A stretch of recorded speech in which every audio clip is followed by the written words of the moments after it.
Hey, what's good everybody? In this Elden Ring video, I wanted to talk to you about one, how shit the co-op experience is in Elden Ring. Also, we'll talk about the Elden Ring mod that fixes all of the issues you wish didn't exist in the first place to make it a smooth, immersive co-op experience, the way it should have been out of the box. So let's go. So I just recently played co-op Elden Ring for the first time. So if I may, please allow me to go on a quick rip before we get into the mod and how to fix your online multiplayer experience. But if you're just here for the downloadable mod process, feel free to skip to the end of the video and I'll see you there. So like I said, I finally tried the co-op in Elden Ring and I can't believe what they expect you to go through to play with a friend. I understand other From Software games like Dark Souls have a pretty janky system in this department, but knowing that this is the bestseller game of the year, the fact that this has the worst multiplayer experience that I've ever tried in my life, I just can't wrap my head around it. So let me tell you why. So you need to summon your partner in, which, okay, it is fine. And I thought I understood how that worked. Maybe once, twice per zone to get him inside your game, I get it. I thought you'd be able to play through until maybe Margit or one of the main bosses, but that's not the case. It's everything, every cave, every death, every invasion, all require resummons. If you die in a cave, you don't just spawn back to the last grace. You need a resummon. It's a whole thing. If you want to explore the world, you have the potential to get invaded, not even by a level 1 or anything like that like you are. It is like no matchmaking. It was pretty rough. Every time you walk around to get into a new dungeon or a new part of the world, there's literally a fog gate there blocking you off. I don't know how anybody can go through this world in a multiplayer experience together. So even after all that, guys, if you manage to just get through that somehow and you're okay with it, good for you. That's amazing. Once you go through and actually complete a dungeon, only one person will ever be getting the gear. The host is the only one that gets any items at all. So you're not even progressing the game together. I don't even know what this is, but one player is not getting anything as you progress as the other's getting stronger. What is the point to this co-op? It's literally unplayable in my opinion. And on top of that, there's no mounting, which by the end of it, I didn't even bring up because it was so jank that I was like, yeah, that makes sense. And I really hope this changes moving forward into the expansion to come. They definitely need to put some work into their co-op. This is no longer a game for a specific crowd that loves hardcore Souls-likes.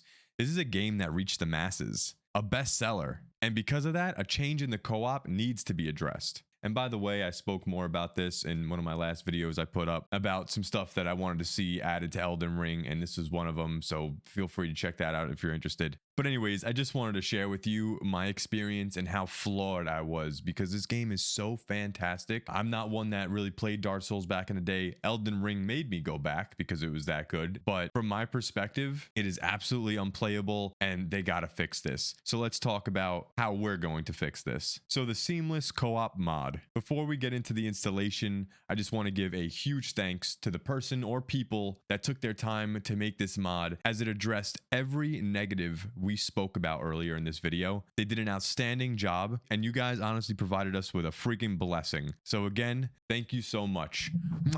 So just for the record, I don't do modded games at all. And this installation and setup was an absolute breeze. So let's get into that. First off, you're going to go to the website to download the mod. The link is going to be in the description below. You'll probably have to create an account real quick, so go ahead and do that and make sure you download the latest version. So when you go online, you're going to see Seamless Co-op. You're going to go to the right-hand side and go ahead and click Manual to download. When this pops up, you're going to open the folder, click Show in Folder, and you're going to extract all. Both of these items will need to be dragged or copy and pasted into your Elden Ring folder, and you should be able to locate this folder very quickly. Go into Steam, right-click Elden Ring, you'll go to Manage, and then here where it says Browse Local Files, go ahead and click that, and that will bring you right to game where all of your Elden Ring file goodies will be. Now you simply take the extracted files and copy and paste or drag them right into that folder. You then can right-click the Launch Elden Ring Seamless Co-op and create yourself a desktop shortcut, and you're essentially done with that install. So now that you're all set up with the install, there's one more main thing that needs to be done to get you into a party with your boys.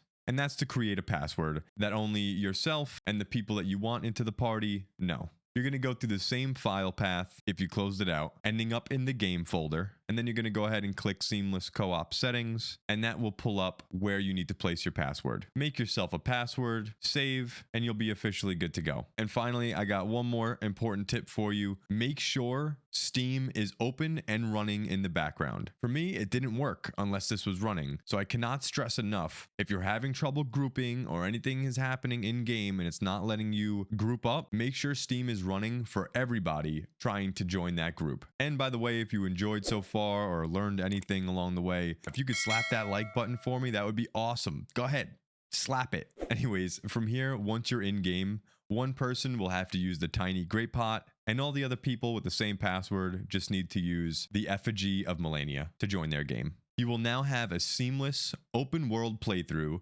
sharing all the loot, all the bosses, and you'll be able to traverse the world with the mount, as it should be done in the first place. If you guys have any questions or concerns about the setup, I'm here, so leave them down below. And I'd love to hear about your experience through the shit standard multiplayer that Elden Ring provided us. And on that note, I'm gonna call it there. Thank you guys so much for hanging out, and as always, I will see you in the next one. Take it easy.